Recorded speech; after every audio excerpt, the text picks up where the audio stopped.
right, here we are. Welcome, welcome. I had a few technical difficulties. The scheduled stream that I made on YouTube wasn't working, so hopefully people can find this one. Hello, welcome to the live stream. Hi guys, thanks for joining. How are you doing? I hope you managed to find the stream okay. It wasn't the one that I had scheduled earlier, unfortunately. Hey Emma, how you doing? How goes it? Did you find the stream okay? Because I'm kind of concerned that I messed something up. Hold on, let me delete this other one that I had scheduled so that people don't wait over there. Sorry, the first minute is always me like freaking out that I did something wrong. Okay. How do I even do this? You got a notification, great, awesome. So how's your Sunday? How are you doing? Wait, delete, yes. Okay, hopefully that fixes everything. Loud and clear, awesome, thank you, I appreciate it. Nice, look at you, October beach walks, very nice. What about the rest of you? How's everybody doing? How's your Sunday been? What is up? Do you guys see the like little pots and pans on top of my kitchen cabinets? Just kind of ignore that, please. Let me move to a more aesthetic view. How you doing? Hey, Ida, how are you?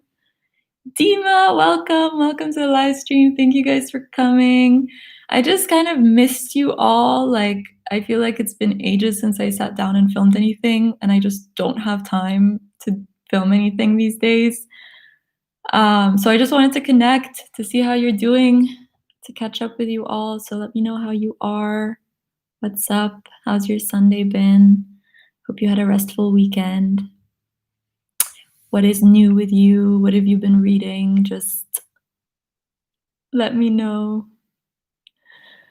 I've had a pretty chilled out Sunday, which is nice, I went for a really long hike yesterday as well, and I got to see a new part of the kind of area I'm staying in. Got to explore some nature, which was lovely. But today I've just been a homebody, just been sitting on my couch reading. What have you guys been up to this Sunday, this weekend? If you're just joining the stream, welcome. Let me know how you are. I just want to connect with you, hence live stream. Sorry, I haven't done this in a while. I've been trying out like Instagram lives, but they're not quite the same. So I definitely prefer the YouTube space and the YouTube community. No offense to everyone over on Instagram. Instagram stresses me out, and YouTube is like so much more chill.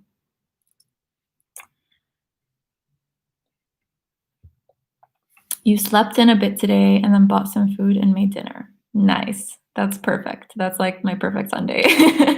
Same here, basically the same kind of day. That's awesome. How's your MA program going? Emma, how's your dissertation? Dima, what are you up to? What is going on? How come Insta streams are more stressful? I don't know. I think it's the fact that it's like on my phone, and just Instagram just stresses me out more than YouTube has ever done. I don't know what maybe it's the fact that it's like run by Facebook, and Facebook is just like, I don't know, I just don't love their platforms as much as I like Google platforms. Maybe, I have no idea. Yeah. Welcome. If you're just joining us, welcome to the stream. Say hello in the chat. I'm just here to talk to you, so I want to know how you're doing. What is going on with you? What have you been thinking about? Have you had a chill weekend? I'm having a pretty chill weekend. I'm honestly kind of sleepy right now, but people voted for 6 p.m. stream, so here I am showing up for you. Emma, you are making progress and you changed your angle again. Fun, very fun. I love that. Honestly, like what you think your dissertation is going to be before you start and what it ends up being by the time you're finished is like two entirely different projects. I love it. I miss dissertation writing though. That was like my favorite part of my whole degree. So good luck. I know it's stressful, but you got this. I believe in you. What's your angle now? I'm so curious. Like, how did you change it up? Ida says, my MA is going well, not too stressful. How's it going for you? Are you enjoying your degree?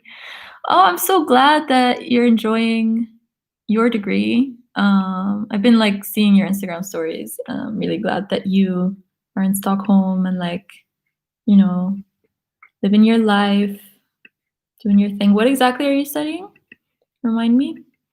My MA is going pretty well. I'm very much enjoying my degree. It's quite low maintenance. Like it's only one course that I'm doing right now, but it involves like lots of reading and lots of like self-study. And it's kind of weird. It's like you understand, like starting a master's degree in a pandemic is just a weird vibe. But I'm really glad that I'm back at university, at least part-time. I really missed having something to do and a structure in my life. It's so funny, like before my gap year, I was like, oh my God, get me out of these structures. I hate these structures. These structures are like, constraining me. And then 1 year later, I'm like, please give me structure, please, God, anything. Like, I need structure. Welcome, Sharon Deep. Hello. Nice to have you join us. Thank you so much. That's so sweet. I feel like I could be doing more with the channel. I definitely feel some guilt about leaving you guys hanging for the last, I don't know how many weeks it's been since I last posted a video, but last time I actually sat down to make a video was so long ago, like over a month and a half probably. So I had these like really high aspirations to like be posting a video at least every 2 weeks. And I thought like that would be a good balance between, being active on YouTube and then also managing the rest of my life stuff. But yeah, you guys know I'm like a chronic perfectionist and it's really bad. And like the channel used to be a way for me to kind of face that perfectionism head on and not be too self-critical and just put stuff out there. And, I thought, as long as I'm putting stuff out there, I can be improving and stuff.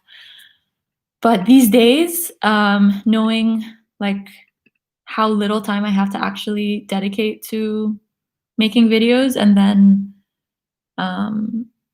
not wanting like to put one thing out there, like say I make one thing a month. I don't want the one thing that I made to be mediocre. I want that one thing to really like blow you guys away, but also for me, for it to be something new and something I'm proud of.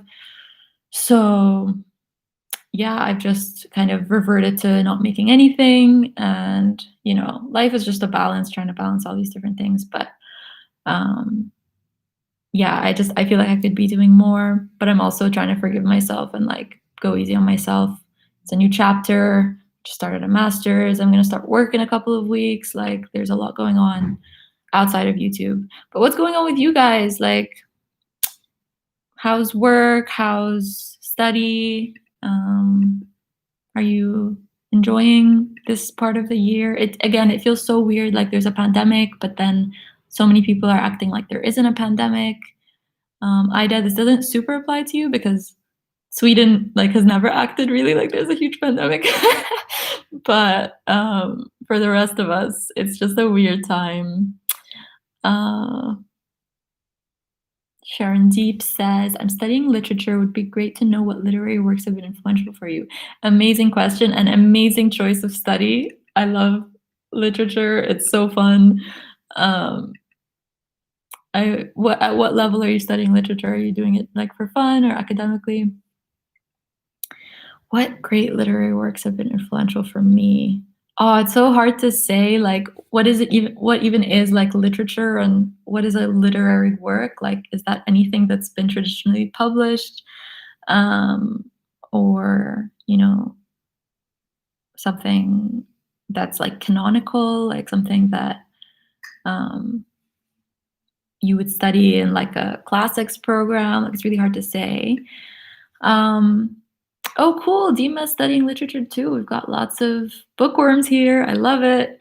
What literary works have been influential for you guys? Like, as I try to um, answer that question, please leave your own answers in the chat. Oh, that's actually so hard to say. So I feel like I haven't really read much classic literature. I think if we're just talking books in general, definitely I grew up on science fiction and fantasy and that kind of like these escapist, like imaginary worlds. I absolutely love Hitchhiker's Guide to the Galaxy. And before I started my master's, I was really considering like, oh, if I could ever write, like if I could ever do a master's, which I'm really lucky to be able to do now, I would write about Hitchhiker's Guide to the Galaxy. Like that was always my go-to. I really wanted to be able to like take something that I absolutely love and then just treat it kind of more seriously in like an academic context. So I think Hitchhiker's Guide to the Galaxy has been really influential on me. But that's literally the least serious fiction you could possibly like the least serious type of literature you could look at if you're looking at kind of literature in a highbrow capital L sense. Um, Sharon Deep says Russian realism is the most influential to me. Dostoevsky, Flaubert, Chekhov. Cool. That's really cool. I've actually never read any Russian realism, but of all types of literature, I really can't stomach realism. Like it's too real. Like I'm reading to escape, you guys. I want to be put in a completely different universe. But that's fair enough. And I've heard only great things about Dostoevsky and Flaubert. Actually, not too much about Chekhov. I'm not sure. What if I were to like try to get into Russian realism or Russian literature? What would be the one book you recommend? And hi, Satvik. Satvik has joined us. Amazing. Thanks for coming, dude. It's nice to have you here. I am well. You are looking for postgraduate media studies program. Amazing. That's so cool. So you decided to change from a computer science to like a media, kind of more fluid program. That's really cool. Are you looking for that like somewhere else in the world? Are you gonna stay in India? What's going on? And you're loving We Are the Weather. I love it. I actually spent like 3 hours in the park today just like reading We Are the Weather, and I'm also loving it. And it blew me away. It was definitely way better just from the outset than what I expected. Yeah, that's the book club book of the month, by the way. We Are the Weather by Jonathan Safran Foer. Yeah, it's a book about climate change and our tension, like the human tension between knowing something and then actually believing it on an embodied level to be able to act on it. So something like a conceptual threat like the climate crisis poses this problem of, we know the facts, but we're not really behaving in a way that indicates that we know the facts. And what is it about, the climate crisis that makes it so difficult to do that? And then how can we take tangible steps in our everyday lives as individuals rather than like as policymakers or really influential people to be able to act on that? But yeah, it's really well written, really easy to read. I read like 100 pages today, which I'm really pleased about because I was really kind of slipping when it came to the book club for the last few weeks. Satvik says, yes, something related to anthropology or culture studies. Not sure on the location yet, but India probably. That's really cool. I love anthropology and culture studies. If Emma's still in the live stream, she can um, contribute here. I think you also study anthropology or more like development. But that sounds really awesome. I would love to um, study something like that. I feel like studying philosophy is kind of a way to dip my toes into all the fields that I want to study, because it's kind of the most fundamental one, but it's not actually true. Like when I actually looked into different courses, I feel like the methodology of like anthropology or culture studies or even media, they're also different than the lens that you would learn how to appreciate by studying philosophy. But yeah, it's great to have you here with us, Satvik. I'm just going to go back to Sharon Deep's question about studying literature and what literary works have been influential for you. So I'm actually reading a book right now that, as I'm reading it, I'm realizing how influential it's going to be for any future literature I read. I just want to shout it out. It's called Elizabeth Costello by J.M. Coetzee. Coetzee is a South African author, and the book is this like weird combo between literature and philosophy. So I'm studying it for my philosophy and literature class. So it's kind of, again, the topic of the class is really playing with this tension. But what I love about it is that the first, oh, sorry about that. Let me do not disturb.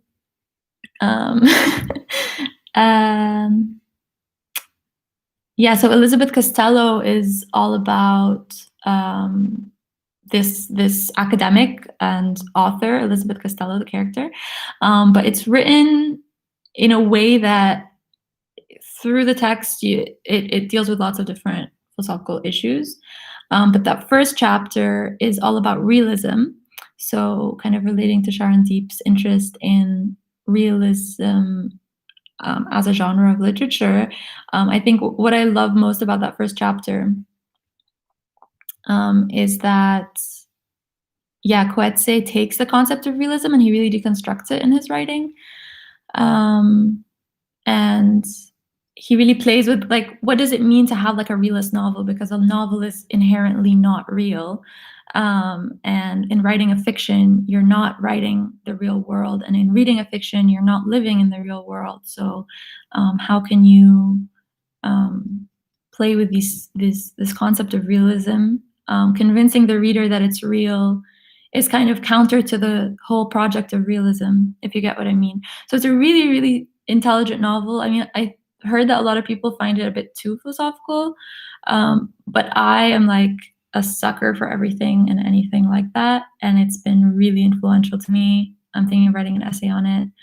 But yeah, that's Elizabeth Costello by James Coetzee in short. So that's been a really influential novel or like piece of literature. I also really liked The Overstory by Richard Powers, which I talked about at the very beginning of the year. It was like one of the first novels I read this year. And that is, in a way, that's like a realist novel, but it kind of takes the perspective of trees sometimes. So in a way, it's like very fantastical because the trees are almost treated like characters. But it's a very character-driven novel. I feel like it, takes place in this sort of historical moment, and so it's the closest thing I've ever read to like a contemporary novel that I actually really liked, where it wasn't like super fantastical, but I really still related and connected with it. But yeah, those are kind of literary works that have been, I don't even know what you mean as well by influential, but what about you guys? What are your favorite books? What are your favorite pieces of literature? Small L, not a capital L. Let's take the highbrow off of that. It's definitely something to think about. I suck at answering this question of like, what's my favorite book? I'm sorry to put you all on the spot here. But yeah, I mean, none of these books have really influenced me as a writer. I feel like those have mostly influenced me as a reader. Like Hitchhiker's Guide to the Galaxy was the first series that really made me want to read more books. And so that's what I mean by like, oh, these were influential pieces of literature. Books that have influenced me to write are quite different. Like they're mostly poetry. So poetry of Mary Oliver is hugely influential to me. Um, Poetry of just more experimental poetry is quite interesting to read and to engage with. Books that then might maybe have influenced me in other ways, like morally or spiritually. Those are like an entirely different category of book.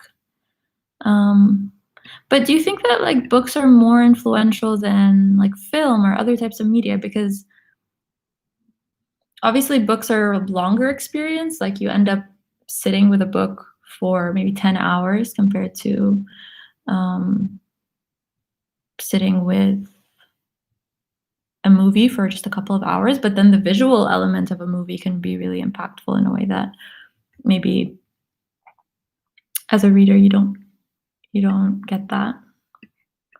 What are your favorite like other mediums? Not just literature, but mm, film, plays, musicals, music. Like, what is the most influential type of media for you guys?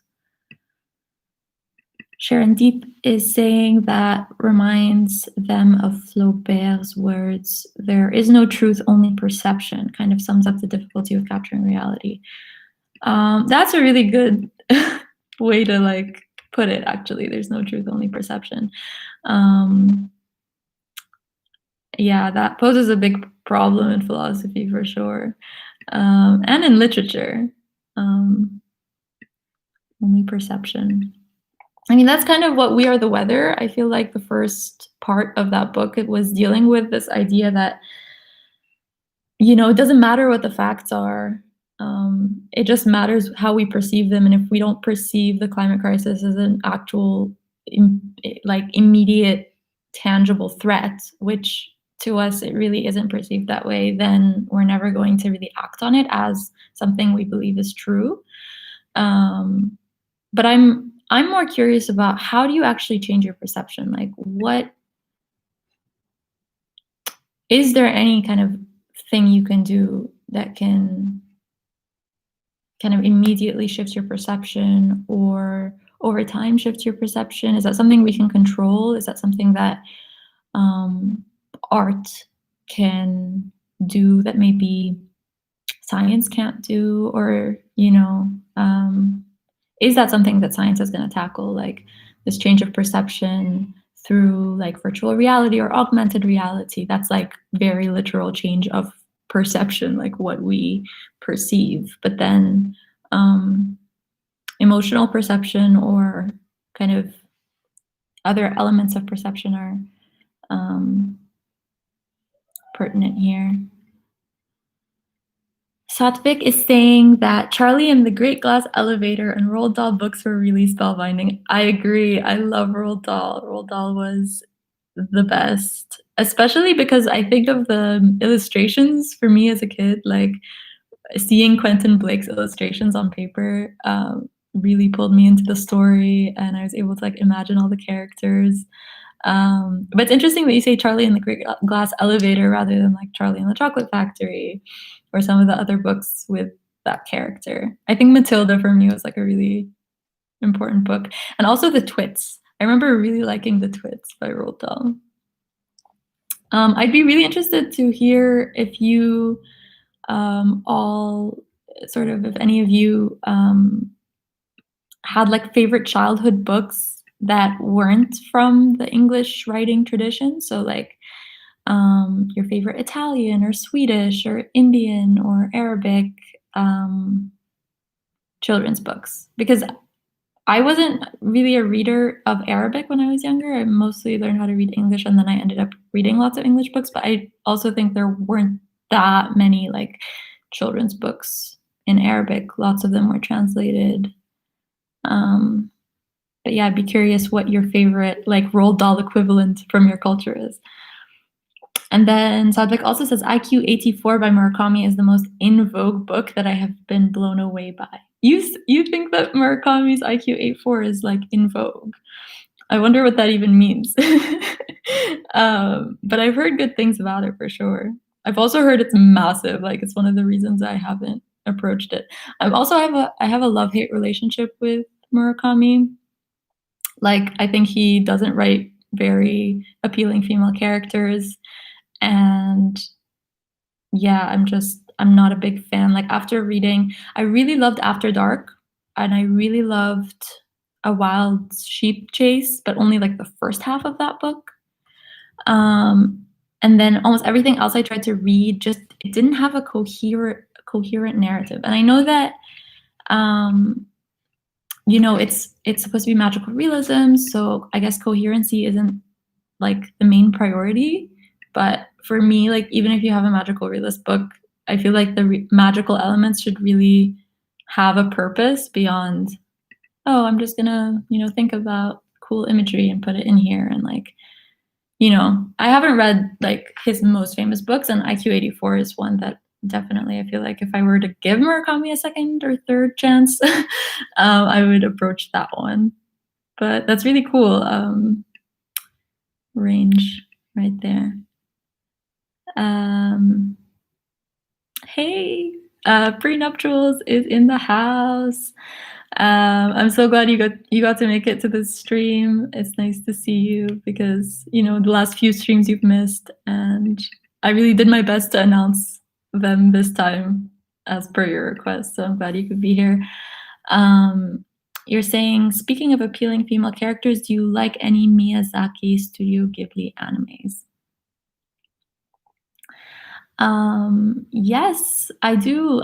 Recently watched Spirited Away for the first time, and that was really nice, really, really good. And watched Howl's Moving Castle, which wasn't that amazing. I don't know. I feel like I really enjoyed the soundtrack, but I didn't really love the characters or the story too much. It didn't really make sense as a movie. Maybe the book is better.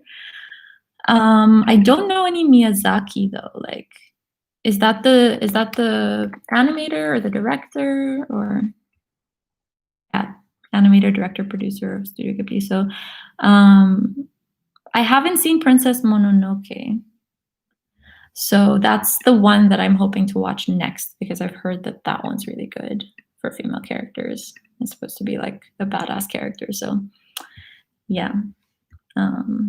Anime is actually really interesting. Like, as a form, I used to also think about writing like a dissertation about anime when I was like super in my Japanese study phase.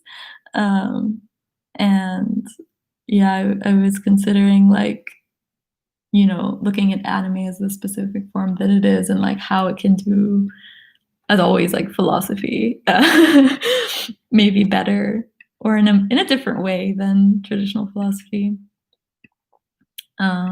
Yeah.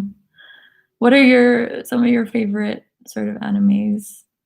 I really enjoyed, actually, maybe the only anime that I really enjoyed, for female characters was, what is it called? Full Metal Alchemist Brotherhood.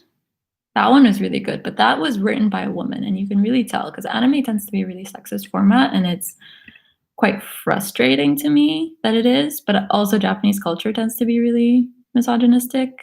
And yeah, that was kind of also part of what put me off of studying Japanese for a long time. Like, I haven't picked up Japanese again because I kept thinking, like, do I really want to go and live in a culture that's so misogynistic? I don't know. And xenophobic. Not to say that all Japanese people are like that at all. Like, all the Japanese people I've ever met in my life have been lovely. But as a culture and like the kind of cultural artifacts that are produced seem to be very misogynistic. Maybe there's a change, there's a wave happening I don't know about because I don't speak Japanese. But anyway, how's everyone doing? Prenuptials. I don't know your name. I'm so sorry. But how has your weekend been? What have you been up to? That's sort of how we started the stream, and I guess it's always good to check in. If anyone is joining us now, let me know how you've been, what you've been reading, doing this weekend.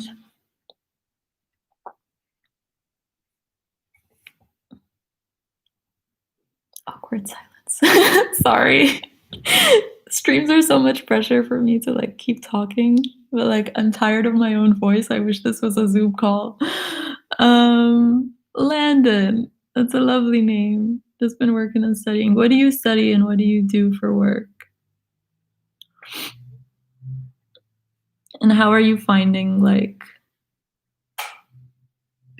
everything these days, especially? I don't want to like bring up the pandemic too many times, but it's definitely just changed everything. Applied psychology and neuroscience. That's so interesting.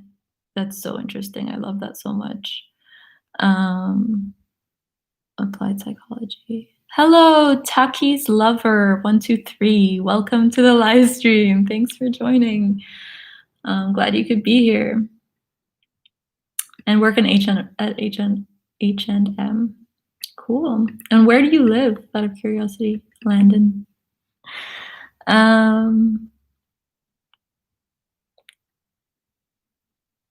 Yeah, sorry guys. Kind of tired of talking.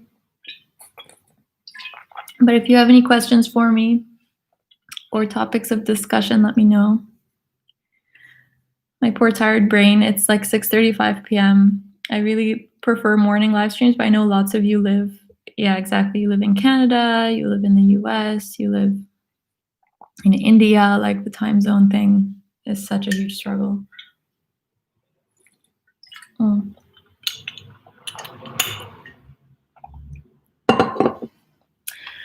But yeah, how's everyone's mental health?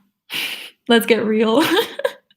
It's the evening. Let's talk about mental health, you guys. How's everyone feeling? How's everyone taking care of themselves?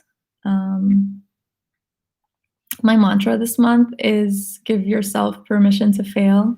Because like I was saying earlier, I'm just such a chronic perfectionist and it really makes me so self-critical to a point where it's like not even cute. Like I should just chill out a bit. So my self-care this month is allowing myself to not meet all my goals. And that includes not necessarily making videos, not necessarily like doing all my university reading. It's ridiculous like how much reading there is for just one course and that people can like in a normal, you know, full-time MA, you're supposed to have like more than one course at the same time and then like read, I don't know, 3 essays per class and maybe each essay is like 20 pages. So that's like 120 pages of like super intense academic reading in like 1 week. Plus like have a social life and cook for yourself and take care of yourself and exercise and do all this stuff. It's outrageous. Like I'm so glad I'm doing it part-time, but it's just this idea even of like the normal pace that how is that normal to anybody? Like what kind of average person can like do all of that reading and maintain their like mental health and well-being and also yeah, just their like livelihoods. It makes no sense.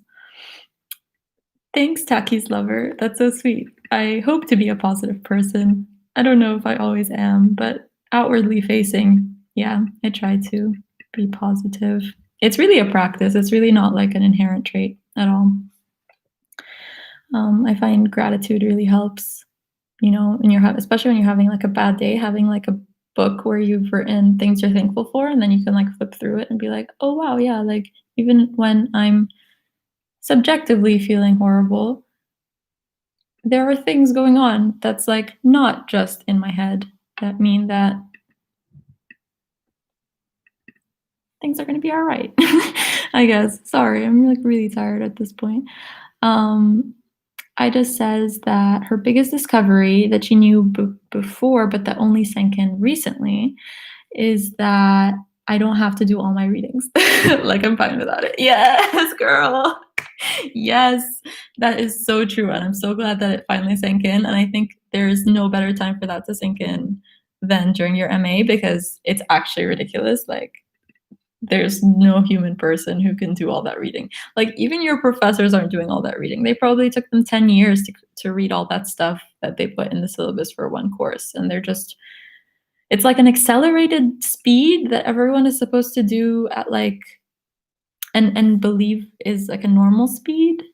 And it must have something to do with like internalized capitalist mindsets. Like we're all just being told like be the most efficient person you can be the most productive person you can be, but like that's not a thing. Like we can't always be operating at our most efficient capacity. And in order to do that, we need to take breaks. And also, you just can't read that much in such a short period of time and absorb the information to a level where you can like discuss it and talk about it and have like a meaningful connection to it. Like there's absolutely no way to do that. Landon says, I'm pretty sure the only person who reads that much is Chomsky, lol.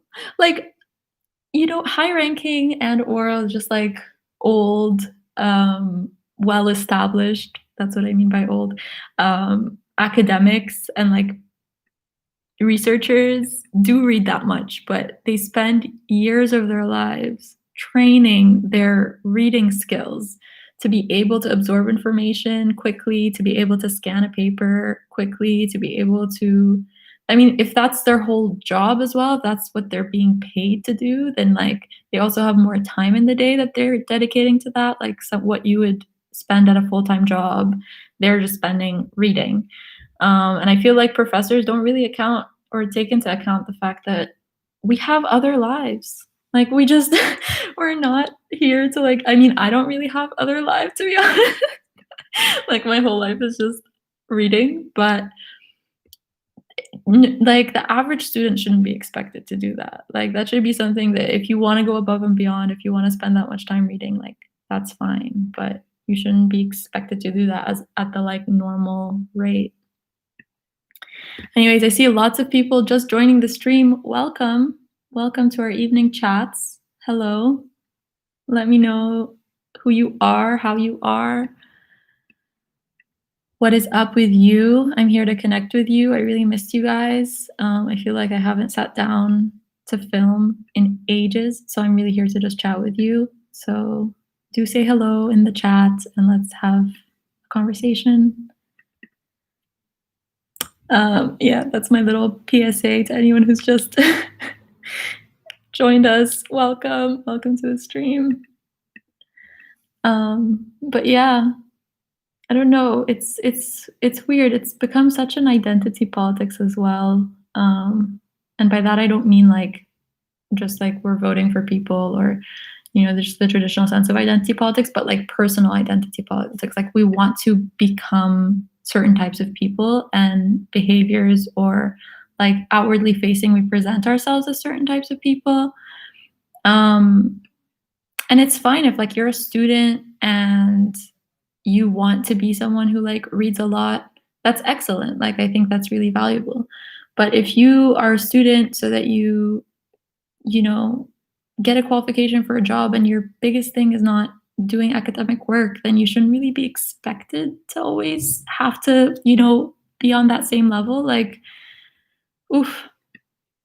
Hello, welcome, Praki. Nice to see you. How are you?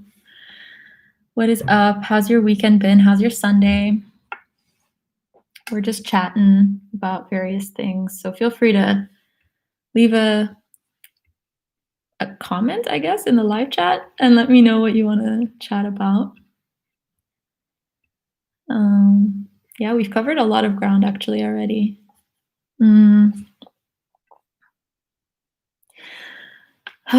Sorry, you guys. I'm actually feeling so exhausted right now. I mean, I'm glad I'm here. I really am. So glad to be connecting with you. But yeah, the weeks just are catching up with me. It must have been something about the hike yesterday. I was hiking for like 4 hours and I was just like breathing in fresh air, and it really made me realize that like I don't breathe enough fresh air. Like I'm always inside, and like the residue from artificial materials that like our houses are made out of, it's like actually toxic for us. And I'm pretty sure yesterday I was super hyper after my hike, and today I've only been outside a couple of hours to just get some fresh air. But now that I've been indoors again for like a few hours, it's insane. Like the difference in my energy levels. And that's just a thing for like exercise as well. Like it's one of those paradoxes where you have to like push yourself and make an effort, but then you get that energy back like the next day. It's so random. um, but yeah, no, I feel really thankful. Like my mental health has actually been really good compared to earlier this year. I feel like I'm finally getting used to um, this state of the world. And if I'm being very honest, without being like a complete asshole, because there are essential workers that are putting their lives at risk and they deserve like such better pay and for all of us to, be taking better care, not to spread the virus and all of that, like that's a legitimate thing. But if I'm being very honest about myself, like the changes that I've seen since the pandemic, like staying indoors, not having so many outdoor events. Like as an introvert, I'm literally living my best life right now. I'm like so happy that we're not always having to go out and socialize.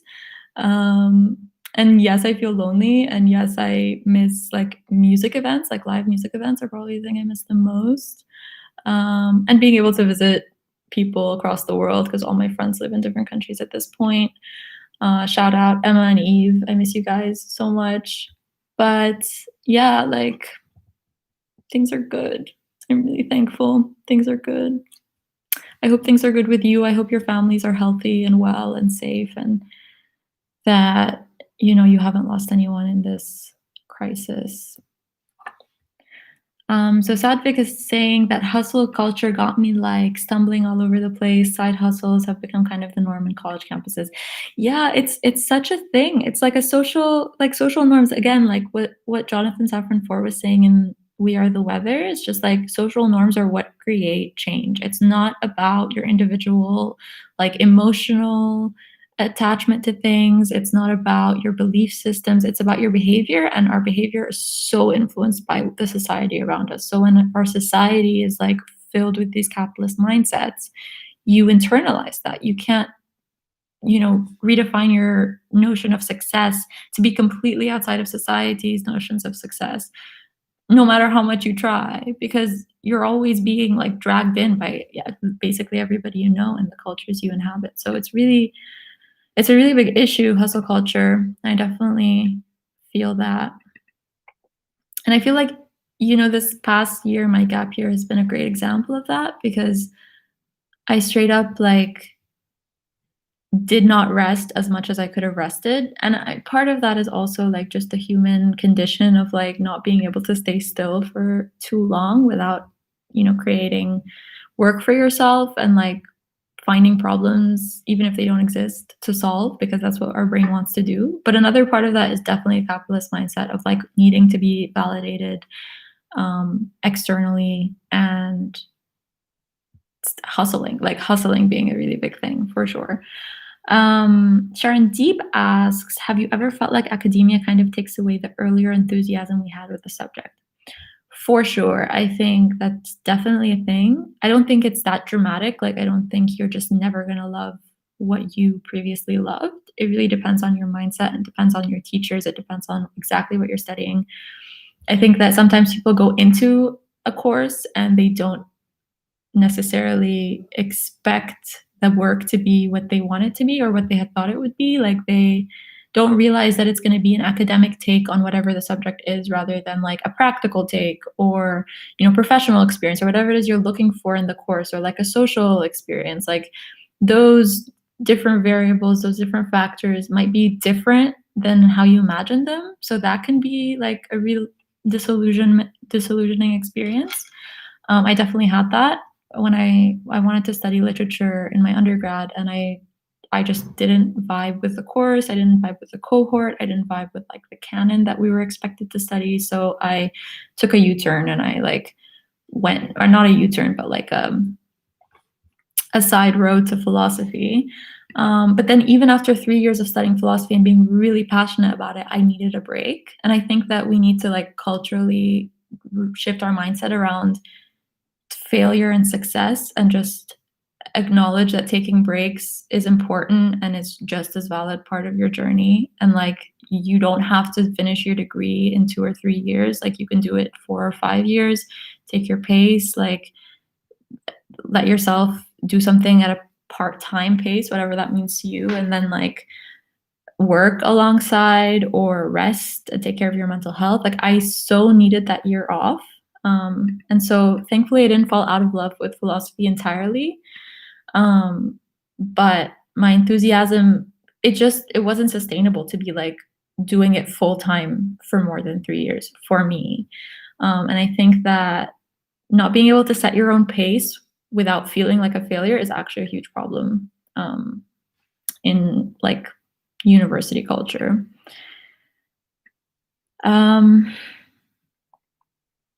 Ida says, I live in a much more rural area now, but I was at my parents' house yesterday and it was so nice to go for a walk in a real forest. Yes, I love that. Connect to nature, for sure. I'm sure that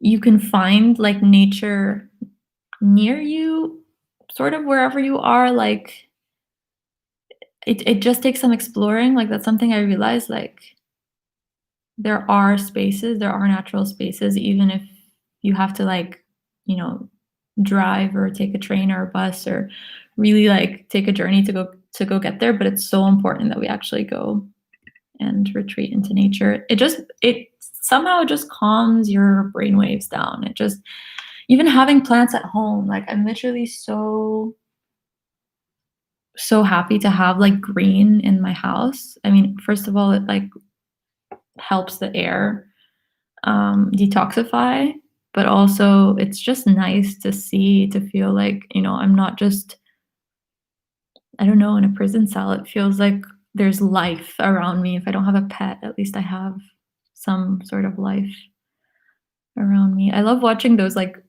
time lapses of, this is a random side note, but I love watching those time lapses of plants growing, because we think of plants as these like super still kind of statues that just kind of exist and we don't really look at them. But when you watch plants grow at like hyperspeed, they're actually like dancing and they're just like, oh, let me turn this way and let me do this. And it's like so fun to like watch plants do their thing. It's also one of the things I love most about living in a country with seasons, because you actually get to see like the change in nature.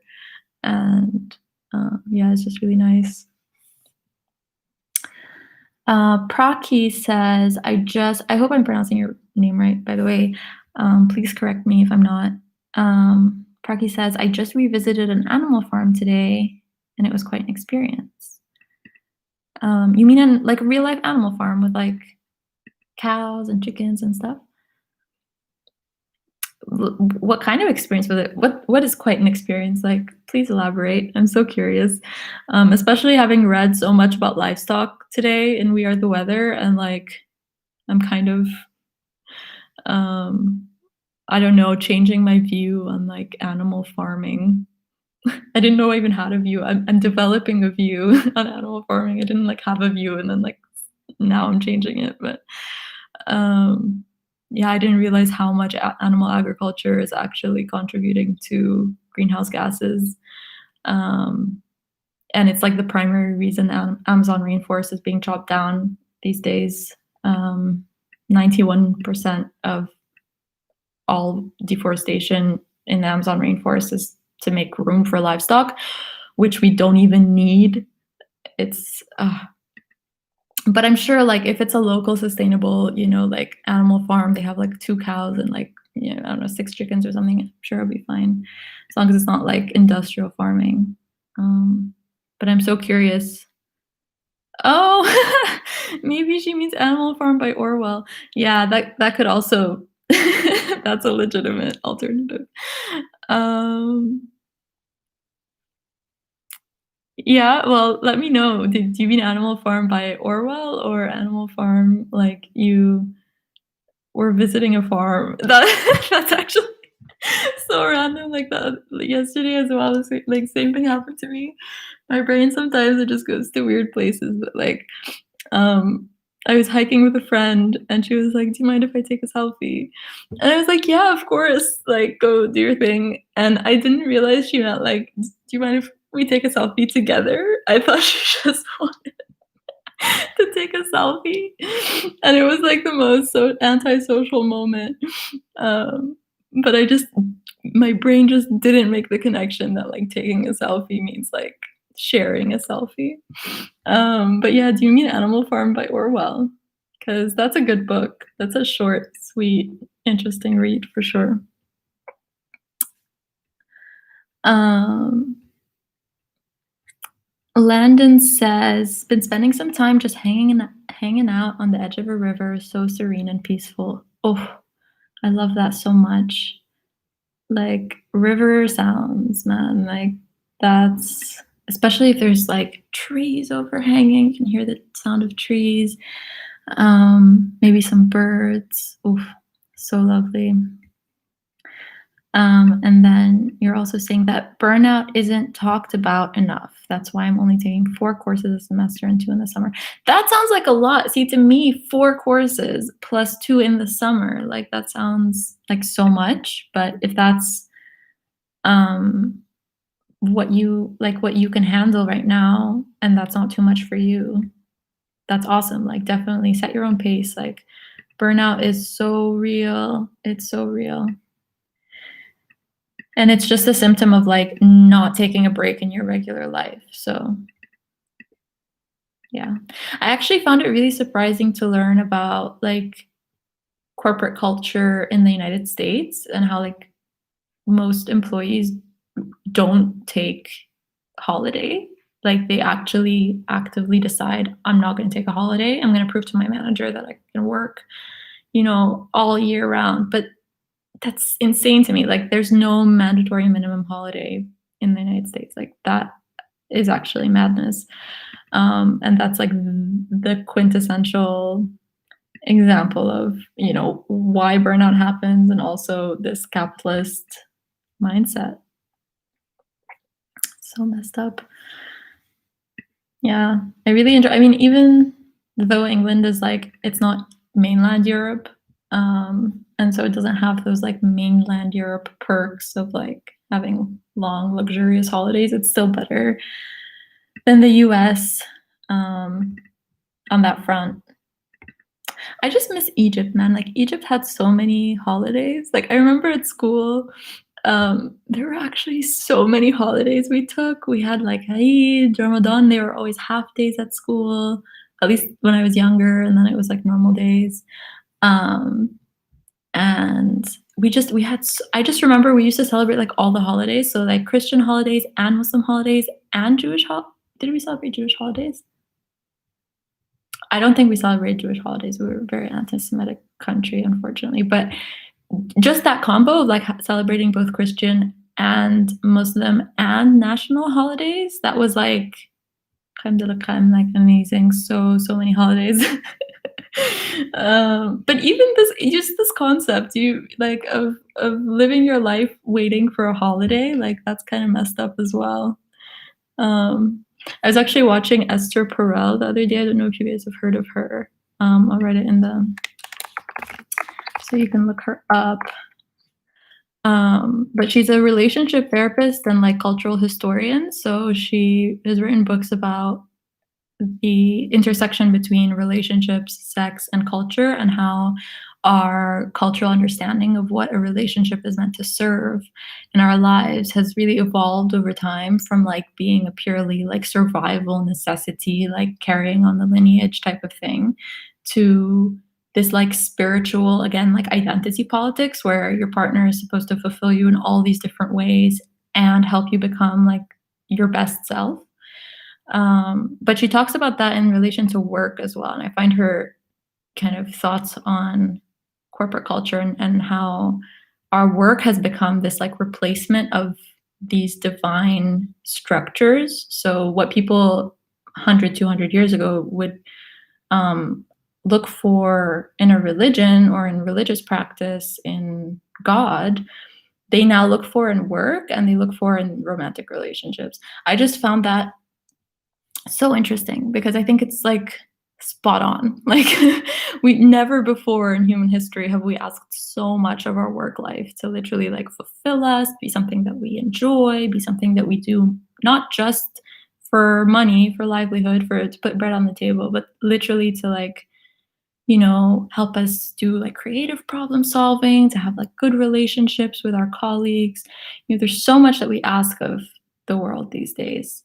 And it's a lot to do with like the individual than it is to do with like the social necessity. And maybe that's just because we're so many people these days, like literally more people than our brain can comprehend. I can barely comprehend like 1,000 people, like imagine 1,000 people, let alone like 1,000,000 people, let alone 1,000,000,000 people, like, and then times 7. So yeah, Esther Perel, she's really interesting gal.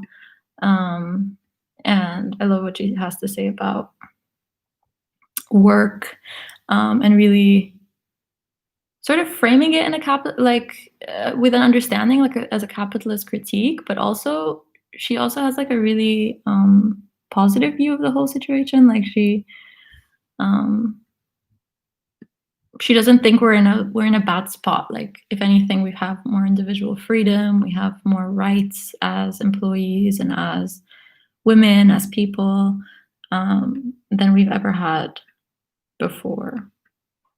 So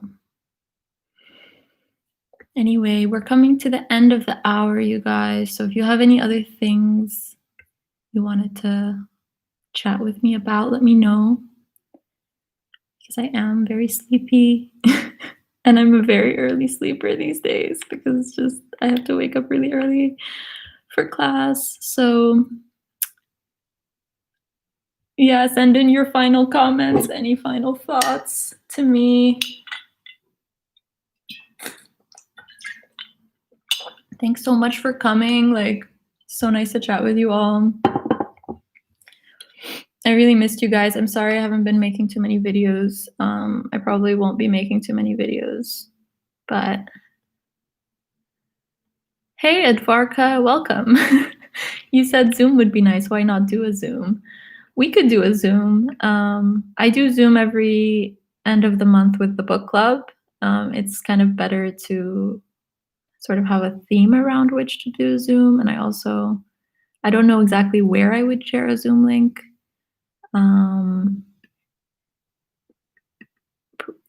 Landon, you're saying maybe even a Discord. So I have a Discord. We do Zoom meetings with the book club. That's a bit more structured. So, we try to talk about the book of the month, and chat about that. But it might be nice to do that next time. I'll definitely consider it, for the next time I feel like catching up with you guys. I was actually considering maybe even doing creating a subreddit so that you guys can interact with each other, because I think lots of you want to find like-minded people to chat with about philosophy and different things. So if you'd like to have a shared forum space or something like that, I'd be happy to create a subreddit for the community, and then you guys can chat with each other about philosophy rather than just leaving me comments on my videos, you know what I mean? But definitely let's try to do a Zoom call maybe next time. That would be really fun. I also don't know if people even use Discord. The book club Discord hasn't been super active. I think people are just really busy. And I personally don't use Bookcord. Wow, so tired. Discord. I don't use Discord except for the book club. And I feel like a lot of people who've joined the book club are also not super Discord proficient. Okay, Edvarka is in support of the subreddit. So I'll definitely make a subreddit then. Hey, Hannah. Welcome. I'm sorry you joined us at the very end of the stream. We're just saying goodbye, but it's nice to see you. You can watch us back later, I guess. I know it's not as fun as being part of it live. But I'll try to do more of these as well. You can totally join the book club, the Reader's Resistance. We have an Instagram page and a Discord. I'll leave links in the description of this live stream once I make a subreddit, and I'll leave links to the book club if you want. And next time I might even do a Zoom call. But the thing is, again, I don't know exactly how to get the word out about that for you guys. You know what I mean? Like um, I know not very many people read like posts that I make on the YouTube app, and then again, not very many people are following me on Instagram, which is fair enough. I don't really love the app either, so it might just not be super fair unless I planned it way in advance. But anyway, I'll definitely be back soon. Thank you so much for coming. It was so nice chatting with you all. I hope you're having a really lovely weekend, and that you have a restful night before Monday rolls around again. Take care of yourselves. A blank YouTube video with a comment. I'll think about it. I'll think about it for next time. Thank you so much. I'll see you guys very soon. Have a good night. Take care. Bye.